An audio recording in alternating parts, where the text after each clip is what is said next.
Hello दोस्तों, मेरा नाम धर्मवीर है और इस चैनल पर आप सभी का स्वागत है। इस चैनल पर आप डेटा साइंस से रिलेटेड जो भी ज़रूरी स्किल्स होती हैं वो आपको सीखने को मिलेंगी। शुरुआत करते हैं एक्सेल से। आप स्कूल या कॉलेज स्टूडेंट हों या किसी इंडस्ट्री में काम करते हों, एक्सेल एक ऐसी स्किल है जो आपको आनी ही चाहिए। वही सिखाने के लिए मैंने एक सीरीज़ बनाई है, मास्टर बेसिक एक्सेल, और ये वीडियो उस सीरीज़ का पहला पार्ट है। इसमें हम एक्सेल क्या है, फाइल को सेव कैसे करते हैं और कुछ यूज़र इंटरफेस के बारे में देखेंगे कि सामने चीज़ें क्या दिखती हैं। तो चलिए शुरू करते हैं। तो जब आप एक्सेल को ओपन करेंगे तो ऐसा कुछ यूआई आपके सामने दिखेगा, जिसमें एक ब्लैंक वर्कबुक है, आपके कुछ टेम्पलेट्स बने होते हैं पहले से। अगर आपने कुछ फाइल्स पे काम कर रखी हैं तो यहाँ पे आपको दिखेंगी वो सब लेटेस्ट फाइल। यहाँ पे ऑप्शन है होम, न्यू, ओपन, इन सब का हम देखेंगे आगे क्या यूज़ है प्रिंट, एक्सपोर्ट, शेयर का। अभी हम चलते हैं कि जब हम ब्लैंक वर्कबुक पे क्लिक करेंगे तो हमें अपनी वर्कबुक दिखेगी।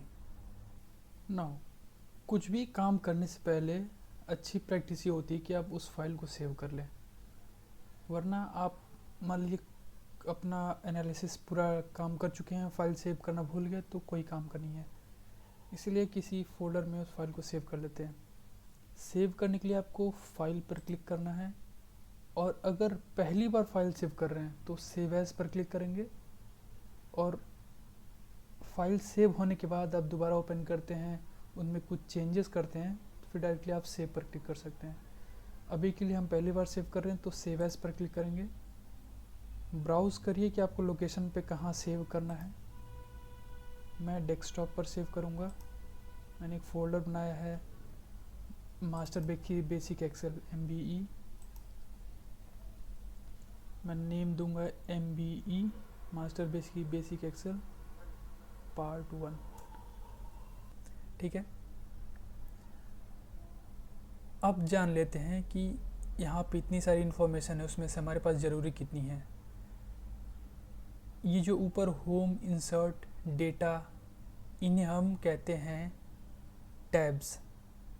और हो सकता है इनमें से आपको एक दो चीज़ें ना दिखें, क्योंकि ये कस्टमाइजेबल होती हैं। आप अपने हिसाब से हाइड कर सकते हैं इसको, इन चीज़ों को, या जो चीज़ें नहीं दिख रही उनको आप शो कर सकते हैं यहाँ पे। तो इन्हें हम टैब कहते हैं। टैब्स के अंदर होते हैं ग्रुप्स।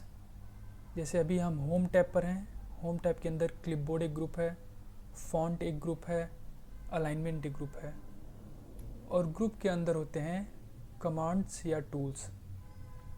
तो अभी हम होम टैब के अंदर क्लिपबोर्ड ग्रुप में कट एक कमांड है या टूल है, कॉपी एक कमांड है, फॉर्मेट पेंटर एक कमांड है।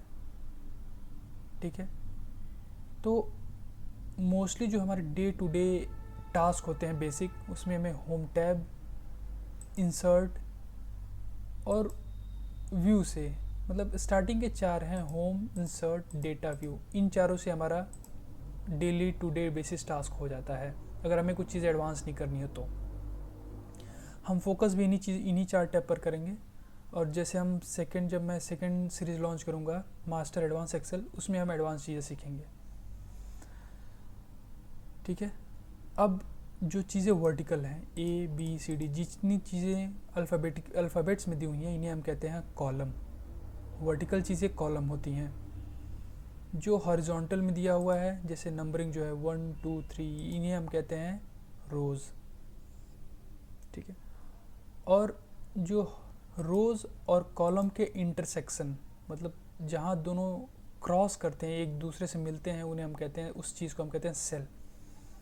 जैसे B कॉलम में थर्ड रो जो है ये वाला, यहाँ क्रॉस हो रहा है दोनों, third row and B column, ये हम कहते हैं सेल।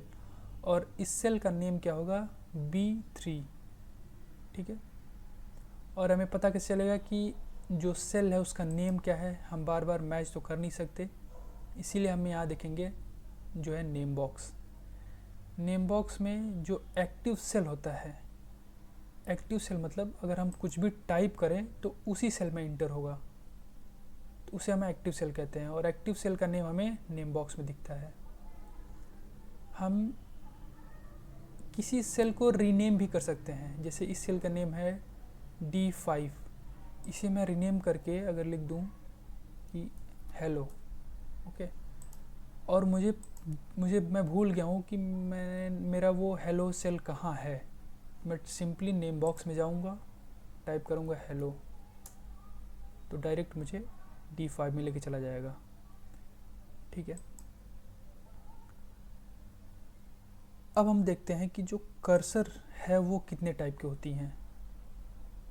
अभी हम कुछ एंट्री कर लेते हैं, लेट्स सपोज 5 4 3, ठीक है, और इसका मुझे सम निकालना है। मैं सम अभी निकाल लेता हूँ शॉर्टकट तरीके से। 5 4 3 का सम 12 हुआ। मैं शॉर्टकट तरीका भी आपको बताऊंगा आगे वाले वीडियोस में, कैसे फॉर्मूला से यूज़ लगा सकते हैं आप, कैसे डायरेक्ट एक दो बटन से कैसे डायरेक्ट सम निकाल सकते हैं। तो जो एक्टिव सेल में डेटा या आपने कुछ भी इंटर किया है वो हमें दिखेगा फॉर्मूला बार में। कुछ भी आपने इंटर किया है तो आप सोच रहे होंगे कि जब सिंपली डेटा ही दिखाना था तो फॉर्मूला बार नेम क्यों है। ये ऐसा इसलिए क्योंकि आपने देखा कि 5 4 3 का सम नीचे 12 है, हमें पता नहीं चल रहा ऊपर से देखने में कि किस सेल में फॉर्मूला लगा है। हम यहाँ पर जाते हैं तो फॉर्मूला बार में भी 5 है और यहाँ पर भी 5 है, लेकिन जैसे हम 12 में आते हैं तो हमें 12 नहीं दिखता, हमें दिखता है फॉर्मूला, कि फॉर्मूला लगा क्या है कि 12 आया है, इसलिए हम उसे कहते हैं फॉर्मूला बार। ठीक है, अब जो कर्सर अभी मैं मूव कर रहा हूँ ये 3 टाइप्स के होते हैं। पहला सिलेक्शन, जैसे मैं इसे सेलेक्ट करता हूँ, सेलेक्ट करने के लिए क्या करना होगा, आपको जितना पार्ट सेलेक्ट करना है उसे एक्टिव सेल पहले वहाँ लेके जाइए। जैसे मुझे 5 से सेलेक्ट करना है और 12 तक जाना है, एक्टिव सेल को वहाँ लेके जाऊँगा। अभी जो जिस टाइप में है मेरा कर्सर उसी टाइप में ही मैं माउस का लेफ़्ट बटन क्लिक करके होल्ड करूँगा और ड्रैग कर दूँगा। जितना भी पार्ट आपको सेलेक्ट करना है सेलेक्ट करिए और कीबोर्ड से डिलीट बटन एंटर कर दीजिए तो पूरा कंटेंट डिलीट हो जाएगा। दूसरा तरीका है कंटेंट डिलीट करने का कि आपको होम टैब में ही एडिटिंग ग्रुप जो है, यहाँ पर होम टैब एडिटिंग ग्रुप एक ऑप्शन टूल या कमांड है क्लियर का। जैसे ही क्लियर करेंगे तो यहाँ पे कई सारे ऑप्शन आ रहे हैं, clear all, clear format, clear content. तो अभी कोई फॉर्मेटिंग है नहीं हमारे डेटा पे, मैं आगे बताऊंगा कि फॉर्मेटिंग क्या होती है और उसे क्लियर करने पे क्या होगा, क्लियर ऑल करने पे। अभी केवल हमने कंटेंट ऐड किया है तो बस कंटेंट क्लियर करना मुझे, जैसे क्लिक करूंगा तो सारा कंटेंट डिलीट हो जाएगा। ठीक है, तो पहला कर्सर टाइप हो गया सिलेक्शन कर्सर, लेफ़्ट क्लिक करके माउस का ड्रैग करना है। दूसरा है मूव कर्सर, तो जो चीज़ें ये मैं डिलीट करके वापस ला रहा हूँ ये वापस आता है अंडू बटन से। आप Ctrl+Z करेंगे तो जो आपने पीछे से डिलीट कर दी हैं जो पहले आपने लिख चुकी थी वो आ जाता है। एक शॉर्टकट तरीका है ऊपर यहाँ पे कंट्रोल अंडू क्लियर, जो चीज़ें क्लियर हो गई हैं वो वापस आ जाती हैं। मैं अभी Ctrl+Z करता हूँ तो आ जाता है वो चीज़ें। ठीक है, मैं बता रहा था कि सेकंड टाइप कर्सर क्या है, मूव कर्सर, कि जो चीज़ें आपने लिखी हैं उसको कहीं पे मूव करना है। मूव करने के लिए पहले मुझे सेलेक्ट करना होगा कि क्या मूव करना है। अगर मुझे केवल 5 को मूव करना है तो भी हो जाएगा, 5 4 को करना है तो भी हो जाएगा, 5 4 3 को करना है तो भी हो जाएगा, और पूरा करना है तो भी हो जाएगा। मतलब जितनी चीज़ें आप सेलेक्ट किए हैं वो मूव हो जाएंगी। अभी मुझे सपोज़ कीजिए मुझे पूरा मूव करना तो मैं सेलेक्ट करूँगा और मैं बाउंड्री पर लेके जाऊँगा, जहाँ जहाँ मैंने बाउंड्री है। देखिए कर्सर चेंज कैसे होगा, ये ऐसे। यहाँ से मैं फिर लेफ़्ट क्लिक करके ड्रैग करूँगा जहाँ भी मुझे मूव करना है। ठीक है, मैं इतना ही सेलेक्ट करके यहाँ पर ड्रैग कर देता हूँ।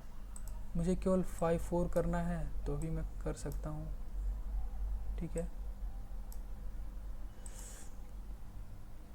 तो पहला था सिलेक्शन कर्सर, दूसरा है मूव कर्सर और तीसरा है fill handle cursor. Fill handle मतलब आपने कुछ भी टाइप किया, लेट सपोज मैंने 1 टाइप किया। मैं स्क्रीन को थोड़ा जूम कर देता हूँ ताकि आपको अच्छे से दिखे। जूम करने के लिए आपको कंट्रोल का कीबोर्ड का कंट्रोल बटन प्रेस करना है और माउस का जो रोलर है उसको फॉरवर्ड रोल करना, आगे की तरफ रोल करना है, ठीक है। रोल हो जाती है, ठीक है। दूसरा तरीका एक और है कि यहाँ पर प्लस और माइनस का और जूम आउट जूम इन का ऑप्शन है, तो यहाँ से भी आप जूम कर सकते हैं। तो मैं तीसरा टाइप का कर्सर बता रहा था कि फिल हैंडल क्या होता है। फिल हैंडल है जहाँ मैंने कंटेंट लिखा है वहाँ के राइट साइड के बॉटम कॉर्नर पर एक डार्क या स्क्वायर कलर का एक डार्क पैटर्न बना है। जैसे मैं वहाँ लेके जाऊँगा उसके बाद फिर मुझे लेफ़्ट क्लिक करके माउस को ड्रैग करना है जहाँ तक फिल करना है। आप वर्टिकली भी जा सकते हैं, हॉरिजॉन्टल भी ले जा सकते हैं, ठीक है। 1 1 1 यहाँ कई सारी चीज़ें आती हैं, तो क्या क्या आती हैं वो क्लिक करने के लिए आपको यहाँ एक ऑप्शन दिखेगा ऑटो फिल ऑप्शन का। इस पर क्लिक करेंगे तो देखिए copy cell, fill series, fill formation. अगर आपको 1 से लेकर के सीरीज़ बनानी है 2 3 4 5 की, तो आपको सीरीज़ पे क्लिक करना है, ऑटोमेटिक आ जाएगा। फिर इसको ड्रैग करिए, ओके। तो आप जो भी चीज़ें जहाँ से लेकर ड्रैग करेंगे आपको कॉपी करना है, जो भी करना है वो आगे हो जाएगा, ठीक है। तो हमने 3 तरह का कर्सर देख लिया, सिलेक्शन, फिर मूव और तीसरा था फिल हैंडल का। Got it. अब मैं बताऊंगा कि अगर आपको अपने एक्टिव सेल को, मैं इसे डिलीट कर देता हूँ, सेलेक्ट करके डिलीट बटन क्लिक कर दिया, तो मैं बताऊंगा कि अगर आपको एक्टिव सेल जो है उसको कुछ एंटर की, जैसे लेट सपोज नेम। अब मुझे नीचे वाले सेल में आना है A2 में। एक तरीका है कि मैं अपना माउस कीबोर्ड से हाथ हटाऊँ, माउस पे लेके जाऊँ, फिर आपको यहाँ पे क्लिक करूँ तब हो जाएगा। दूसरा शॉर्टकट तरीका क्या है कि आप सेल में नेम या जो भी डेटा डालना है उसमें लिखिए और एंटर प्रेस कर दीजिए, तो आप नीचे आ जाएंगे। अमन,